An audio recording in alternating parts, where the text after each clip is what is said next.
daawada loo yaqaano tikaf waxay ka mid tahay daawooyinka lagu farsameeyay dalka gudihiisa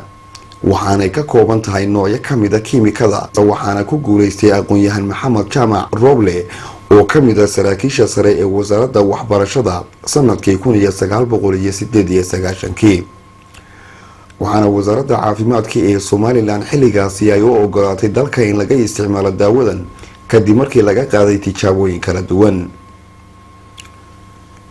isticmaalka daawadan ayaa mid ku kooban 3 maalmood oo kaliya isla markaasina waxa ay keentaa in lagu bogsan karo. In fact loo barigii hore waxaan u sameyn jirnay waan loo imi jiray waan dadka weydiin jirnay laakiin iminka waxaan u iibinaa si dawo caadi ah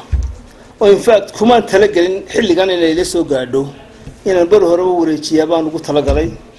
ama kambariyada adduunka u wareejiyo ama dhaqaatiirtu bay iyagu iibiyaan laakiin in fact wali bahasha aniga bay aad u ururtaa marka iminka waxaan u iibinaa dawo ahaan baan u iibinaa ilaa intii aqoonsiga inaan soo siiyay dalka gudihiisa inaan ku iibino marka dad badan baa nala soo macaamila TV radio Hargeysa mar baan ka sii daynay wixii maqmaqlay iyo wax iyagu isu sheega ayaa noo yimaada maanta iigu horeysa TV aan ka sii daayo dadku iyaga isu sheega qofka kale uu soo sheega kuwa iibiya gobolada ka iibiya xamar ka iibiya harta ka iibiya boorama ka iibiya burca ka iibiya dibadda qaar u qaada waa wixii qaatay iyagu marka dadku iyaga isu soo sheega marka dad aad u badan oo ilaa 5,000 dheeraad ah ayaa isticmaalay waanu haynaa telefonadoodii intii badnayd waxaan ku haynaa mobilka qaar qalitaan loo diyaariyay oo noo yimi oo ku bogsaday oo soo taanay qofkuna waxa weeye nala soo hadlaan habeenka hore marka qaataan waxa jirtay inaan la xiriiray qolooyinkan u kala iibiya adduunka shirkadaha oo la yiraahdo medical inventions and innovations iyo kuwa kale badanba laakiin waxa iga hakiyay haddaad u sii dayso waana meel kaga daba tagtiyo midna ma hayn iyo meel aad u ashka tooto dhibaatada itraaf laantaasa hakisay marka in fact waan ku wada hadalnay laakiin waxba ma gudbin waxa jira dhaqaatiirta kale oo dibadda joogto chemist oo tiri aan baadno iyana wax ka hakinaysa aaminka qofkii aad aaminayso ayaa iyana mushkiladeeda leh waayo haddaad imika tiraahdo masalan waa secret masalan haddii la yidhahdo maxamed afrika halku ka jooga waana qofkii u tilmaamin qofkii ma heli karo meel aad joogto marka dawaduna waa caynkii kale unless aad siiso hints waxaasaa ku jira lama heli karo marka boqdintaan ka baqanay itiraaf laanta iyo meel aad kala xidhiidho iminka haddaan iska diro uno layguma soo jawaab celin waayo mushkiladeeda leedahay meel aad uga dacwooto male marka waxyaalaha iyo aamin la'aanta ayaa keentay inaan dalku inay isticmaalaan for the time being inta maartay iminka ilaa inta laga helayo itiraaf dawladdaadu ay ku doodi karto in fact internationally waxaan u nidhi kow dalka dadkaagu laakiin waa jiraan dad u qaada Canada loo qaaday Ingiriiska loo qaaday Carabta Imaaraadka dhulka dhan baa loo qaaday dad baa jira qaada intaas way soo aragtay Kenya tuulooyin Kenya baa laga soo dalbaday oo laga qaaday marka waxa soo dhimay iyaga iswada gaarsiiyo waa maalintii ugu horeysan TV ka sheego waa maanta insha Allah waxa fil doonaa in dad badan maanta ogaan doonaan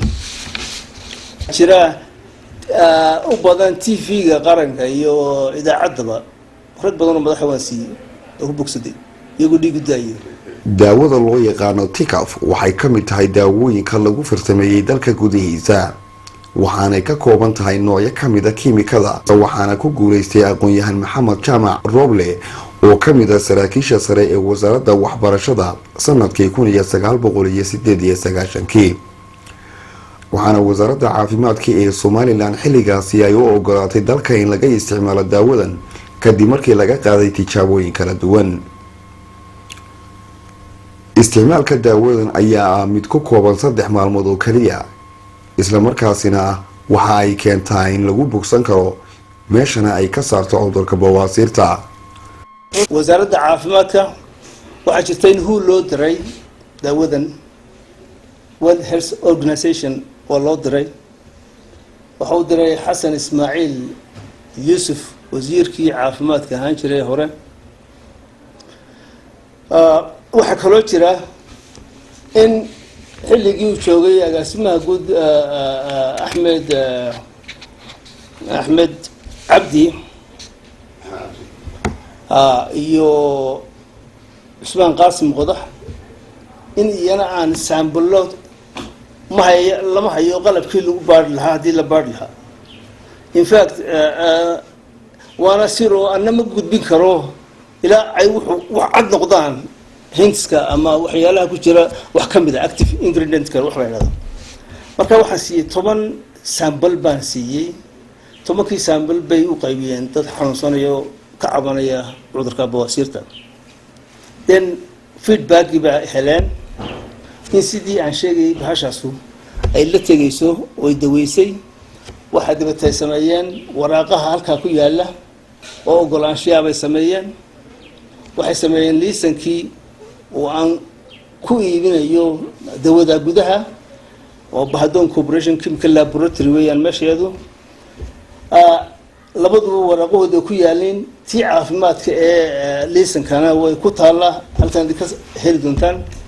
marka waan ka hayaa in fact qoladan mihnada commissionka xubin baan ka hay board of directors waan ku jiraa laakiin wali ma gudbin iyaga. laakiin maanta aan jecelahay inaan gudbiyo maadaama TV ka sii daayay inaan gudbiyo iyana oo almiino ay yana sameeyaan inay ogaadaan waxay tahay iyo waxyaabaha ku jira. maadaama xubin ka ahay board of directors ku jiro commissionka anoo ka socda higher education-ka waxaan jecelahay inaan iyana ku gudbiyo wuxuudiyo dhan iyadoo isku dhan. daawada loo yaqaano tikaf waxay ka mid tahay daawooyinka lagu farsameeyay dalka gudihiisa waxaanay ka kooban tahay noocyo ka mid ah kiimikada. waxaana ku guuleystay aqoon-yahan Maxamed Jaamac Roble oo ka mid ah saraakiisha sare ee wasaaradda waxbarashada sanadkii 1998. waxaana wasaaradda caafimaadka ee Somaliland xilligaasi ay u ogolaatay dalka in laga isticmaalo daawadan kadib markii laga qaaday tijaabooyin kala duwan. isticmaalka daawadan ayaa mid ku kooban 3 maalmood oo kaliya isla markaasina waxa ay keentaa in lagu bogsan karo meeshana ay ka saarto cudurka bawaasiirta.